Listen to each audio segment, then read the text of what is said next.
Greetings, everyone. Pete Pardo here from Sea of Tranquility. Welcome to episode 20 of albums that are 30 years old in 2023. Happy Monday to everybody, whether it's morning, evening, afternoon, wherever it might be, or maybe you're watching this on the 21st, whatever it might be.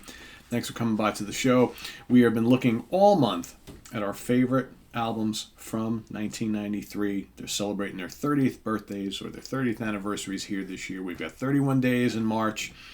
We have somehow been able to pick out our 31 favorites that came out in this particular year in 1993. So today we're going to take a look at a band from Sweden who released their debut album in September of 1993 for Vertalevi Records in Sweden, Arcangelo Records in Japan.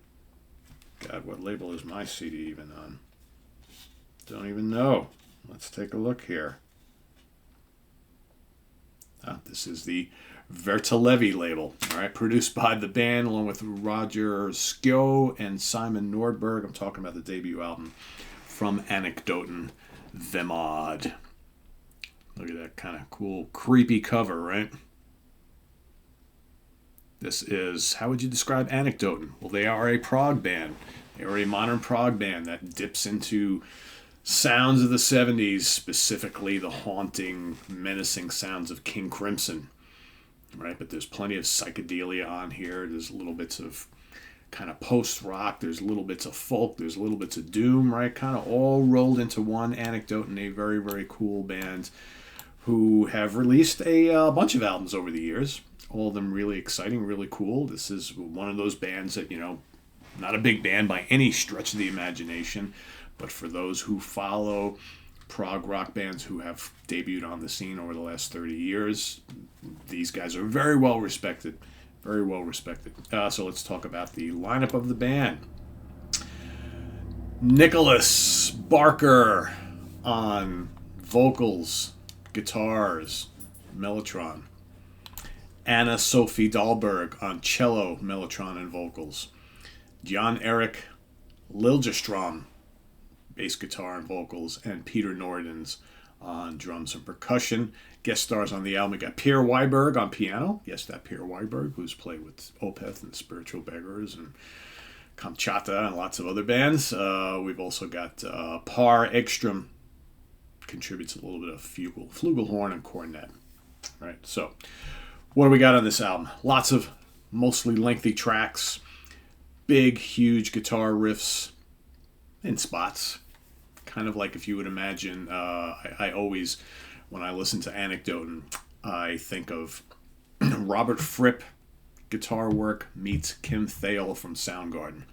It's kind of the way I always describe the guitar work of Mr. Barker on all the Anekdoten albums. So they do the great job of these bursts of heaviness with like the melancholy and sadness of, and oftentimes symphonic and psychedelic elements of progressive rock. So you get this kind of yin and yang thing. It's, again, go back to King Crimson, from the Court of Crimson King all the way up through Red, that period. Little bits of jazz. I mean, here you get the cello, loads of mellotron, a little bit of horns, right? Kind of seeping into the music. The vocals are definitely dripping with somberness and melancholy, right? But I love the big fat fuzzy bass tones and the big fuzzed out guitar riffs and the angular guitar leads, and then mellotron just kind of like, what's the word I'm looking for? The mellotron is like kind of like drifting over the trees and the sunset, right? It's just always there. Sometimes you can just barely hear it simmering in the background. Other times it's just all in your face. Dramatic, highly dramatic music.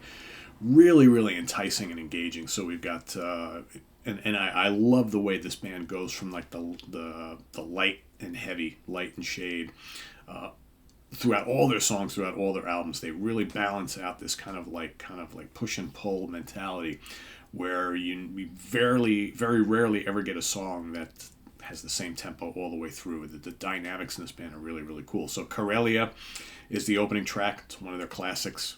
Again, mellow, dreamy, mellotron, big heavy lumbering guitar and bass riffs, right? Thunderous drums, and then back to kind of mellow, sedate, tranquil, right? The whole album does this whole thing. The Old Man and the Sea, gorgeous spots, savage spots on that. Where Solitude Remains, and all these tracks are over 7 minutes long that I mentioned so far. Where Solitude Remains, another really good one. You get Thoughts in Absence. That's the shortest track on the album, just over 4 minutes. Then The Flow. Okay, The Flow rocks in spots too. It's also menacing, very, very proggy. Longing, gorgeous, great like acoustic guitar piece. Okay, that's just over 4 minutes. And then The Wheel finishes it out at just about 8 minutes long. And that again has all this kind of yin and yang going on through very searing guitar solos and big riffs and then mounds of mellotron and just pure drama. So some of this is like, if you think like there are moments on like Islands by King Crimson, Court of the Crimson King, Red, Starless and Bible Black, Lark's Tongues and Aspic, even the Lizard album, where you have this kind of moments of just gorgeous tranquility and then menace and these ominous, big, in-your-face, heavy passages, and then it kind of goes back to very light and just kind of airy. That's this band to a T. They keep you on your toes. They never settle into anything for too long before they're bouncing into something else. The vocals are well done. I think that Nicholas became a better singer over time, but they fit the music perfectly, and they sound very Swedish. They sing in English, but the music sounds very, very Swedish. Total Scandinavian here. So hopefully I have tantalized you with wanting to investigate this band, because this is a truly great band. If you want to hear more about Anecdoten in general, Ken Golden and I did a extensive Ranking the Album show a couple months back of their entire catalog. I highly recommend you go watch that and check that out, and maybe go investigate. For me, their best albums are the first two. So Vemod and Nucleus were their first two albums. Those are great. The rest of the catalog is excellent, though, as well. You really can't go wrong. They don't have a stinker album. Anyone you start with is great. Really well worth your time. And this was an easy pick to put in my top 31. So, yeah, Vemod from Anecdoten. Got any pictures of the band here? I've always loved the imagery on this CD all throughout. I mean, it looks so Scandinavian, so Swedish. There they are right there. It's got this kind of like Black Sabbath's first album, right? Kind of that haunting quality to it. And of course, gotta have the cello there, right? So anyway, yeah, check it out. Great stuff. Great album. Great band. If you already know it, let us know what you think in the comments below. If you haven't heard it, go check it out.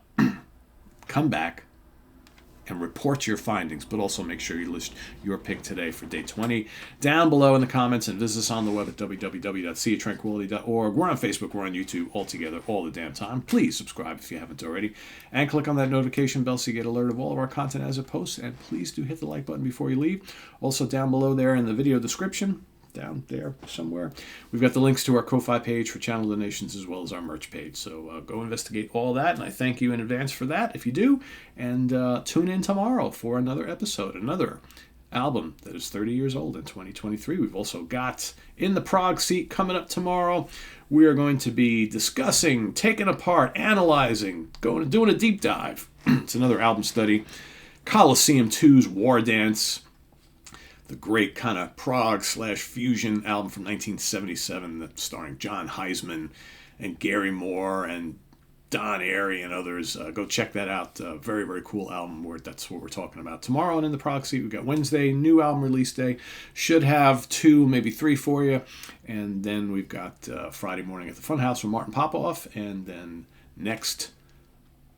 Saturday, of course. We've got the UK Connection. Right? It's going to do another episode where we're looking at 3 favorite AOR melodic rock albums. And then on Sunday, join me for ranking the albums of Billy Squier. That's coming up this Sunday. So that's what you got coming up this week, along with some other odds and ends. I'm hoping tonight, if not tonight, it'll be tomorrow. I'm hoping to get you in the next episode in the great 6-album run series. So we're kind of drawn to a close on that one. So I got will this be the last one? Is this the one, or will I have one more after that? Not quite sure what I'm up to on that. And then also I'll be doing another live album show, underappreciated, overlooked live album show that'll be coming up this week as well as another episode of taking a look at my collection. I'm going to be going into the into the closet and pulling out all my boxes of CDs that are jazz and jazz fusion related, so we'll be going through those. So lots happening this week, so stay tuned for all of it. I am Pete Pardo, and we'll see you real soon. Take care. Bye-bye.